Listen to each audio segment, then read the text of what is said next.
Hello दोस्तों, स्वागत है आपका क्रेजी जैक ट्यूटोरियल की एक और नई क्रेजी सी वीडियो में। मैं हूं गौरव और आज की इस वीडियो में मैं आप सभी लोगों को सिखाने जा रहा हूं कक्षा 10 के गणित से प्रश्नावली 5.2 के क्वेश्चन नंबर 2 को। दोस्तों, जो हमारा क्वेश्चन नंबर 2 है इसमें हमें कहा गया है निम्नलिखित में सही उत्तर चुनिए और उसका औचित्य दीजिए। औचित्य मतलब ये जो हम प्रश्न है ना उसका उत्तर चुनेंगे और उत्तर कैसे आया वह भी हम लोगों को पूरा जो प्रश्न है उसको सॉल्व करके बताना है। इसमें कुल 2 प्रश्न है, दोनों को ही हल करेंगे। देखिए, तो पहला वाला प्रश्न उसमें दिया गया है एपी 10, 7, 4, ये 30 तक जा रहा है, 30वां पद है। ठीक है ना। तो ये जो एपी है हमारी 10, 7, 4 इसका 30वां पद हम लोगों को ज्ञात करना है। ठीक है। तो दोस्तों, अगर आपको नहीं पता है कि एपी क्या होती है तो एपी का मतलब होता है समांतर श्रेणी। आप सिर्फ देख रहे हो कि ये बढ़ते जा रहा है या फिर कहें तो घटते जा रहा है, तो इसका 30वां पद क्या होगा यह हम लोग ज्ञात करना है। ये घटते जाएगा, 30 तक घटेगा, 30वां पद क्या है यह ज्ञात करना है। ज्ञात करने की 2 विधियां हैं। ठीक है, क्या है? 2 विधियां हैं दोस्तों। 2 तरीके से ये सेम चीज हम लोग ज्ञात कर सकते हैं। ठीक है ना। 2 तरीके से हम लोग ज्ञात कर सकते हैं।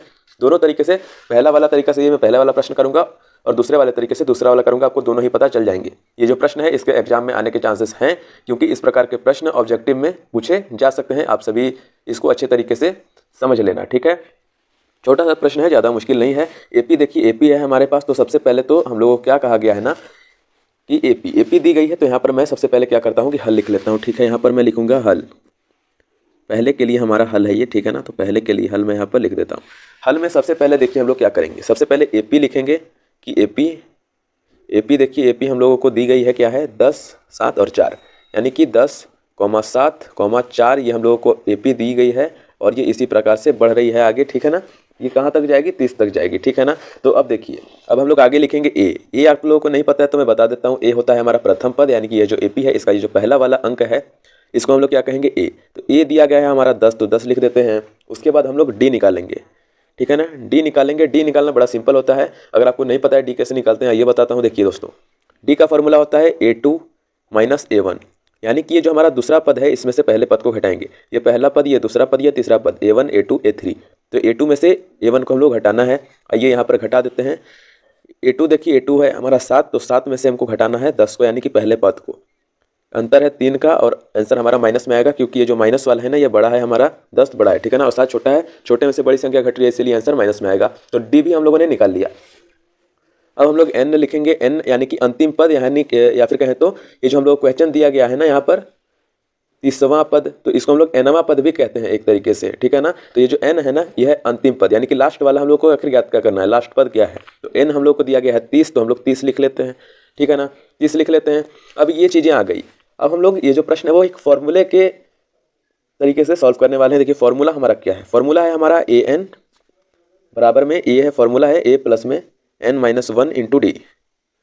यह है हमारा फॉर्मूला। ठीक है। सारी वैल्यूज यहाँ पर रखी गई हैं, हम लोगों को बस पुट करना है। ठीक है ना। देखिए हम लोग पुट करेंगे। ए एन यहाँ पर हम लोग याद कर रहे हैं, तो ए 30 है। ए और एन की जगह पर हम लोग 30 लिख देंगे, क्योंकि 30वां पद याद कर रहे हैं। तो ए 30 बराबर में क्या होगा? ए है हमारा 10, तो 10 लिख देते हैं। प्लस का निशान है तो प्लस का निशान, ब्रैकेट लगाते हैं। एन देखिए है हमारा अंतिम पद 30 है, तो 30 - 1 × डी। डी का मान आया है हमारा -3। ठीक है ना। माइनस में कोई भी संख्या आती है तो उसको आप लोग फिर से ब्रैकेट में कर देना। अब देखिए, अब इसको हल करेंगे दोस्तों। इसको भी हल करना बड़ा ही सिंपल है। ए 30 बराबर, देखिए 10 है तो 10 लिख देते हैं। 10 प्लस में इसको पहले हल कर देते हैं। 30 में से 1 गया, 29 आएगा। 29 और 29 गुणे में है हमारा, पहले तो यहाँ पर ब्रैकेट रखते हैं अभी। ठीक है ना। और यहाँ पर ब्रैकेट में है -3, तो इसको भी छोड़ देते हैं। तो स्टेप वाइज करते हैं, बराबर का निशान लगा देते हैं। यह आएगा हमारा 10। देखिए यहाँ पर 29 को -3 से गुना करेंगे, प्लस माइनस का निशान लगेगा, और 29 को 3 से जब से गुना करोगे तो हमारा आएगा 87। 29 या 87 होता है। और देखिए इसको हम लोग हल करेंगे तो आएगा हमारा 77, पर यह माइनस का आएगा क्योंकि माइनस वाली संख्या जो है बड़ी है और हम लोग छोटी संख्या में से बड़ी संख्या घटा रहे हैं, इसलिए उत्तर माइनस में आएगा। तो हम लोगों को जो हमारा आंसर है ना दोस्तों वह मिल चुका है। तो आपका औचित्य तो यह हो गया। और यहाँ पर आप सी ऑप्शन देख लो, सही ऑप्शन कौन सा है? -77। तो यह हमारा सी है सही ऑप्शन। आइए दोस्तों, अब इसी प्रकार से जो दूसरा वाला प्रश्न होता है उसको भी हल करते हैं।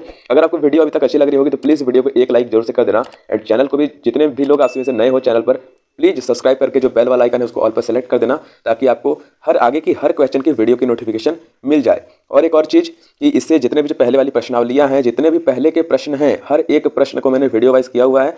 सभी प्रश्नावलियों की प्लेलिस्ट की लिंक आपको मिल जाएगी। आप चाहो तो डिस्क्रिप्शन बॉक्स में दी गई है, वहाँ से जाकर के सभी प्रश्नावलियों को अच्छे तरीके से देख सकते हो और समझ सकते हो। आइए अब दूसरे वाले प्रश्न पर चलते हैं। देखिए दोस्तों, ये जो हमारा अगला वाला प्रश्न है या कुछ इस प्रकार से दिया गया है। दूसरा वाला प्रश्न, इसकी जो वैल्यूज़ थी वो मैंने यहाँ पर लिखी, एपी लिख ली है। मैंने आपको बोला था कि इसको दूसरे वाले तरीके से एक शॉर्ट तरीके से इसको हम लोग हल करेंगे कि अगर ये क्वेश्चन जो है ऑब्जेक्टिव में है तो आप सभी इससे भी आसान तरीके से इसको हल कर सको।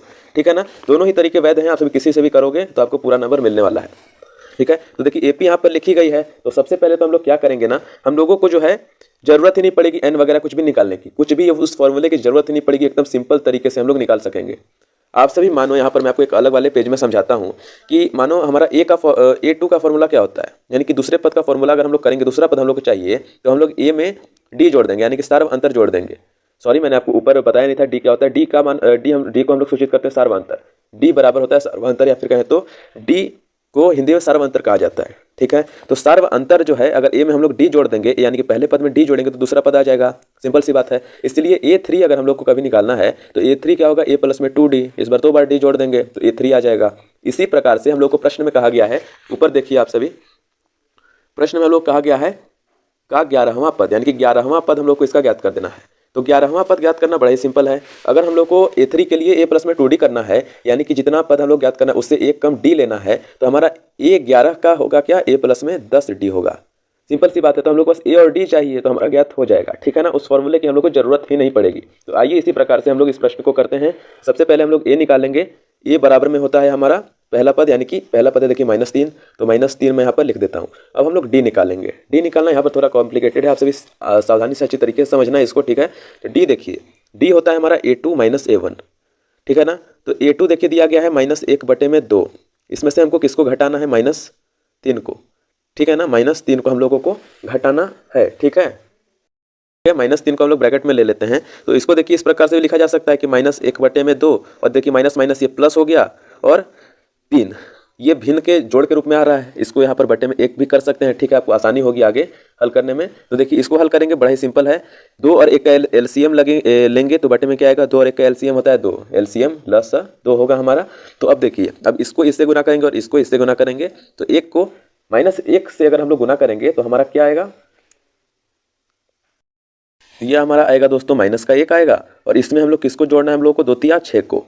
तो दोस्तों जब हम लोग इसको हल करेंगे, इसको बराबर करेंगे, तो देखिए हमारा क्या आएगा, बड़ा वाला 6 हमारा बड़ा है जोड़ने के लिए, तो 6 में से 1 घट जाएगा तो क्या आएगा, 5/2 आएगा। ठीक है ना, 5/2 आएगा। सिंपल सी बात है।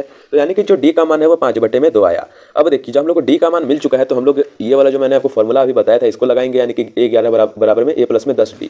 तो यही वही मैं यहाँ पर लिखता हूँ कि A11 बराबर में A प्लस में 10D, यानी कि 10 गुने में डी। इसको करेंगे, देखिए ए है हमारा पहला पद दिया गया है हम लोगों को -3, तो -3 लिखेंगे, इसमें क्या जोड़ना है हमारा 10। ठीक है, 10 और गुणे में डी हम लोगों को जोड़ना है। ठीक है ना, गुणे में डी करेंगे तो यहाँ पर मैं लिखता हूँ गुणे 5/2। ठीक है ना, तो अब देखिए यहाँ पर कटने लायक संख्याएं हैं, सिंपल सी बात है। तो 2 5 10, तो 5 से हम लोगों ने काट दिया। तो हम सिंपल सी बात यहाँ पर हमारी हो गई, कुछ बचा ही नहीं अब ज़्यादा करने के लिए। 1 मिनट, यहाँ पर मैं लिखता हूँ -3। ठीक है ना, और प्लस का निशान लगा के 5 को 5 से गुना कर देंगे, हमारा आ जाएगा 25 आ गया दोस्तों। ठीक है, 25 आ गया। तो अब देखिए, अब 25 बड़ा है, -3 छोटा है, यानी कि 25 में से 3 घट जाएगा तो क्या आएगा हमारा 22।